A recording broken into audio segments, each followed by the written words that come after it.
Hey guys, it's been quite a few years now since I've done a walk around on the car. I want to show you how I've made this 89 Hilux capable of doing a lap around Australia in comfort. It used to be quite a capable car. Still got the bull bar on there, still got the winch, still got mud tyres, everything else, so it's still quite capable. But I've designed it now to be solely a touring car, hence the rooftop tent and everything else. It's way too heavy now to take it forward driving. Starting at the front, everything was King's when I originally bought this car.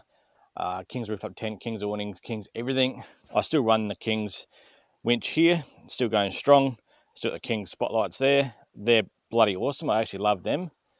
They've got the UHF sand flag mount under the bonnet. It's pretty standard. I keep it very well maintained though. There's no leaks or anything else. You can see it's got the turbo. Wouldn't have bought it if it didn't have the turbo. Just a little fuse box and battery. Yeah, everything's very standard under the bonnet. Suspension, I run the Old Man Emu, the heavy suspension they make for this vehicle. In the back, I also run airbags as well as the Ironman Load Plus helper leaf. Just running the Goodyear 31 10.5 R15 MTRs. Love these tyres, they're great. And just a safari snorkel. Inside it's pretty basic. I have my phone holder here. Stereo, gauges down there. I have my switch panel down here that controls everything. So if I'm backing up, I've got lights to the left, right, and behind the car. I've got a light bar, GPS, heaps of stuff I can control right from here. And then over there, I have my VMS GPS and my Zoleo satellite communicator. Then up top, I have the Warrior Vision reverse camera, which is fantastic. I absolutely love this thing. You can have it with the rear, the front, or the front and rear. There's two cameras. There's a camera here and a camera at the back of the car. I no longer have a back seat. I have a custom rear end now with two iTech World lithium 100 amp hour slim lines under the back seat to keep the weight down as low as possible. 1200 watt kick-ass inverter, Red Arc Manager 30, and Red Vision screen so I can monitor all the battery usage.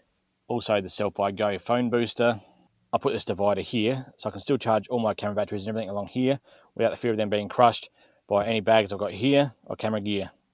Everything is also velcroed down, so everything is nice and firm while I'm driving along. Always got my Olight torches with me. I absolutely love these torches. I genuinely believe these are the best on the market. They all velcro into the back here, all in their own little bags. Even got the little head torch there. Best thing is they all have little magnetic USB chargers, and they just clip straight onto the bottom. There's holes in the bottoms of the bags, and they're always charged, ready to go. Got a lantern down there as well. Even got one up in the rooftop tent. They've got a sale starting today. I'll put a link in the description. Go check them out for yourself. These are the best torches on the market. Over here, velcroed again, is my Olight knife. Got a knife always ready to go. Have all my USB ports here, always charging, everything ready to go. And this bag here, velcroed again, is my microphones, always ready to go. I love the Red Vision screen, makes it so easy to monitor all my battery usage and solar coming into the batteries as well. I can even monitor the solar each day and keep track of everything, and also got an app on my phone so I can easily monitor it through my phone. Even the action camera batteries are velcroed to the wall. You can see the batteries under there. I've got the compressor there, and on the other side I've got my tool bag. So I'm trying to keep all the weight as far forward as I can. I've designed this so I can easily get to the wiring too. This panel here drops forward so I can get all the wiring and fusing behind. And this seat here lifts up as well so I can get to the batteries underneath. The whole thing is mounted on hinges. With that switch panel next to my center console, I can also control everything through an app on my phone. So the light bar at the front, the fridge, accessories, the canopy lights, rooftop tent lights, left, right, and behind the car. So we'll turn the canopy on. That means with a push of the button here, little touchpad, the Terralume, my canopy lights come on, nice soft start. Now they can be white or amber or both. And I have multiple sets in the car for inside as well. They also have a memory, so if I hold my finger, it'll dull and let go. And then if I turn it off, and then back on, it'll remember where I last had it set to. Unfortunately, the canopy is a steel canopy. It was on the car when I bought it from my uncle. He built this himself. It was getting very hot in summertime though, so I put 2 layers of insulation on every single surface and then marine carpeted the entire canopy. Still running the Bushman's 85 litre upright fridge. Absolutely still loving this fridge. You can see the paint has worn away from all the beer I've had in it, but still works great. I don't regret changing from the chest fridge at all. It has 60 litre King's chest fridge with a Clearview drop slide. And I saved 45 kilos by changing to this fridge, and I don't regret it at all. My 2 little Frontier Lions camp chairs fit right in here. They are tiny little things, take up no space at all. Wouldn't even know they were there. I used to have the King's drawer in here, but it was too heavy. I'm trying to reduce weight now. So I kept the divider. Got these instead, rather than having 30 kilo drawers. This weighs 3 or 4 kilos, and much easier now. I can get to everything easily. And to make sure nothing came out while I was driving along, I'll put the strap on here. Very easy just to undo. Works very easy. Everything I need is right here. It's going to be my pantry as well, so all my food for travelling is going to be in here. Gas bottle is strapped down here. Everything is just strapped in now, nice and easy. This is behind the fridge. I used to have the Bazooka water tank on the roof, but for this trip I decided to take it off. It's too much weight up top, so I've just got a 20 litre water container here. Definitely going to need extra diesel going across the Nullarbor, going to Perth very shortly. Got my kick-ass shower, easy anchors, tie downs for the awning if I ever need them, but I've only had to use them once so far. Plenty of room back here. This is my storage area. Again, trying to keep all the weight over this axle and minimal weight at the back there. I've kept it very simple here. My table just straps straight to there. Got the Weber queue, that takes up this whole spot here. So kept everything very light. And then the ladder for the rooftop tent, which just clips in as well.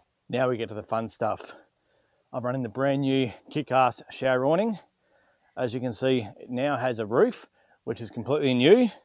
And inside, it even has a base as well. And a window to be able to get to your clothes while you're having a shower. The biggest new addition is the Camping Industries rooftop tent. This thing is bloody amazing. I cannot tell you how much this has transformed the way we sleep at night and pack up and set up. Undo 2 clips, lift it up, fit those couple of poles, and it's done. Hop in, bedding's ready to go, ready for bed. There's multiple ways you can mount your ladder. There's a ladder rack right here, but when we have the awning up, we much prefer doing it on the side, and you can enter the rooftop tent from all 3 sides. The next amazing addition is the Camping Industries self-standing 270-degree awning. This thing, I cannot tell you how much quicker this is to set up compared to that Darchie 180-degree awning I had. You can see just how strong this frame really is. Very strong. I've had this in over 50 km/h winds without even tying it down, and it held up fine. And look how much shade it provides. On the roof, I'm currently running the Victron 175 watt solar panel fixed to the roof racks, supplied with the rooftop tent, and also the Exit Tracks recovery boards. And come Perth full drive show, I've got a nice surprise for you when it comes to solar. I'm going to add a lot more solar to this car. So 12 volt in the rooftop tent. I've got the Kick-Ass Smart Power Hub up there. So I've got about 8 USB ports up there. I've got cigarette sockets. I've got a fan up there. I've got a light which run through the app on my phone.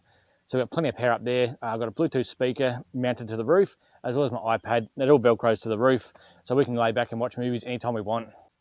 I'm running the little Steedy amber lights on the side here on the left. That lights up the whole left-hand side of the car.